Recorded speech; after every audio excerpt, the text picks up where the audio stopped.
Listen to me, bazalwane. iBhayibheli lithi kuGenesis 1 uNkulunkulu wathi mayesenza thina wasenza safana naye.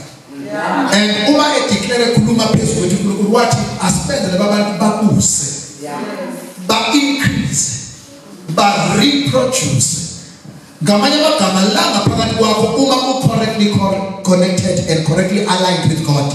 Kune ability potential yoku reproduce. Anything ehlala ezandleni zakho kufanele ivele yande. Ingapheli inganciphi. Alibonke igama lenkosi. Kodwa makukhona inkinga kuma systems kuzokwenzeka lento eyenzakalayo. Hallelujah. Alibonke igama lenkosi. Now ngicela bazalwane nibeke nje umoya phansi. Ngizokhuluma into ngemali. Amen. Maniphathi kabla. Nangibuka kanje lo.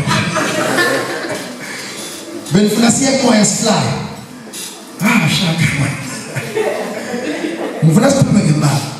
uNkulunkulu khulumisana nami engibizela emsebenzini wakhe. Amen. Njengomfundisi wabeka kimina umthwalo noma umbono wokushumayela ivangeli ngombuso kaNkulunkulu. Amen. Ngirealizile bazalwane ohambele ongemude kakhulu ngiqalile ukushumayela levangeli. Leli vangeli lencikile emnothweni. Amen. You know, this message that we are preaching is a rare message. And it's a message that is in demand. But it cannot reach far places. Ngaphandle kokuthi kube khona amasonto okulahambisa. Amen. Lento uNkulunkulu mayeyambula kithi. Yes, excite indaba ngombuso kaNkulunkulu. Sakama uNkulunkulu. Sayisakhona 20 years. Yayicasha kuphela emavesi nemaBhayibhelini. Sasingayibona ngani? Nansi. Wow. And you want to share with others. But uhamba kwalendawo ibuso ukuthi how much do you have? Amen. Banda kabazi ukuthi njengoba ngila angambanga umthandazo. Sayinjengoba ngila. Amen. And njengoba ukuthi ngizobe seswazini angizohamba ngomoya ongcwele. Ngizohamba ngemali. Amen. Imali kuyofanele ifake upetrol kule moto ethengwe ngemali. Amen. Ngilale emahlathini ngeJesu. Kuyofanele ngilale endaweni engekwazi ukulala kuvuyo fresh mshumayela. Leyo ndawo kufanele ikhokhele. Now ngicela ukubuza umuntu ophethe message powerful kodwa engenamali uzofika phi? Nina njengoba uNkulunkulu eninikeze such a powerful message ye grace of God. Edingwa umhlaba wonke le message ye grace. You know abantu bagilazwe ubusonto abakwazi ubuso kaNkulunkulu. Believe me now. Baningi abantu abasontayo but who do not know and have never experienced the grace of God. Have never been taught ukuthi khona ukuthiwa umusa kaNkulunkulu. Every time abengena ngisho nasendlini kaNkulunkulu bangena banyonyombe. Abe kancane nje nokuthi akasukume uyabuza kusho bani mina akayazi ukuthiwa umusa. Uma uthi akasukume ezela ngaphambili uthi mina phambili mina ngoba akayi understand indaba yomusa kaNkulunkulu. And ninikeze into bazalwane ezokhulula abantu abaningi emhlabeni. Kodwa ngicela ukubuza izofika phi le message yenu uma engekho into uyihambisa. That's why kufanele sifundise sikhulume le ndaba yomnotho kubikhona ebandleni. Hallelujah. Mhlawumbe siqale lapha ngabo. Ngoba kufanele sicorrect. Silungise. Bakhona abake bayikhuluma lento. Bayiletha ngo left. Yes akabi.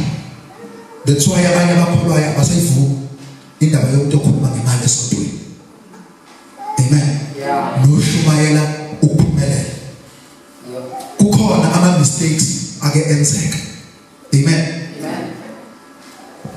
Sibuzo wokuqala othi uma uphumelela wena ngicela mama. Uma uphumelela for what? Why must God prosper you?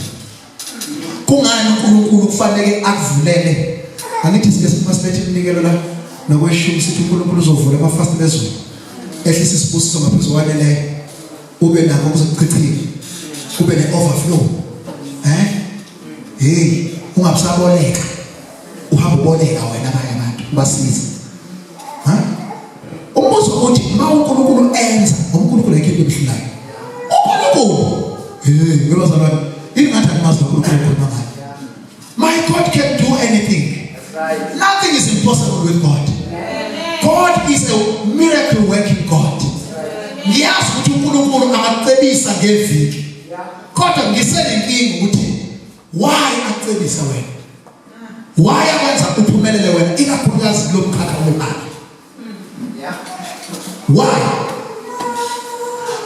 ave wena ufuna ukuphumelela ngoba ufuna ukuprova kohlala nabo makhelwane wakho ukuthi wena isikhokho awunceke umuntu wena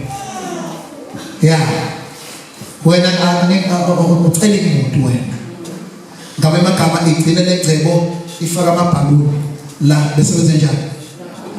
Kukhona abantu abaphumelele emhlabeni bazalwane abangangeneki abangathinteki abangatsheleki. That is not our purpose. Asiraise leyo asibreed lolo hlobo labantu njengoba sishumela lento. Hallelujah. We must understand bazalwane ukuthi thina la endlini kaNkulunkulu we want to create wealth for the purpose and not as a purpose.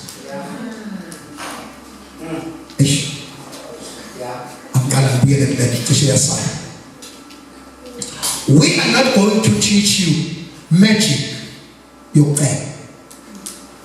Asizokuthandaza ukuthi ulale namhlanje uvuke ekuseni sekhona 1 million kwi-account yakho. Ngiyazi uNkulunkulu angakwenza lokho kodwa kusikhona sizokwenza.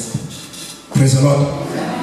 Kodwa sifuna ukwenza uphumelele ngendlela yesu, ngendlela yeBhayibheli. Lalana bazalwane, umcebo uyakhiwa, umnotho uyakhiwa. Praise the Lord. Kufanele ube ne-ability ne-potential yoku-reproducer. Ngamagama kufanele kube khona into onayo ebese uyayisebenzisa lento ukukhanga ezinye. Amen. Kama nenkosi. Now umbuzo uthi ke ama-kingdom millionaires abantu abane-grace yoku-create i-wealth. That's right. Oh amen. Abantu abane-anointing yoku-create i-wealth. Kanti yini anointing mfundisi ukhuluma nge-anointing ukhuluma ngenyama lento zinto ukuthi anointing nalapho ugcobo amandla adivine amandla omoya. Amen. Kodwa wasebenza emoyeni asebenza enyameni. That's right. Enze izinto ebezingeke zenzeke in the natural ngenxa lamandla uma isengenele bese ziyenzeka. So there are people that God is raising even in the house of God who are carriers of divine grace, grace to create wealth, not as a purpose but for the purpose. Gamanye magama i-goal yethu akusikhona ukuphela kodwa si create i-wealth ukuze si-achieve i-goal, which is to preach the gospel. Hallelujah. Manje ke leyo ibaluleke kakhulu uma siqala bazalwane ngoba asifuna ukukhanda amamonza abantu abazosihlala kwathi. Amen. Sekufanele simu-asharishe in a special way manje. Sekufanele athole special treatment ngisho efike ebandleni ngoba phela yena manje yabana ngeke ngikwazi ukuhlala kuleso situlo ngoba mina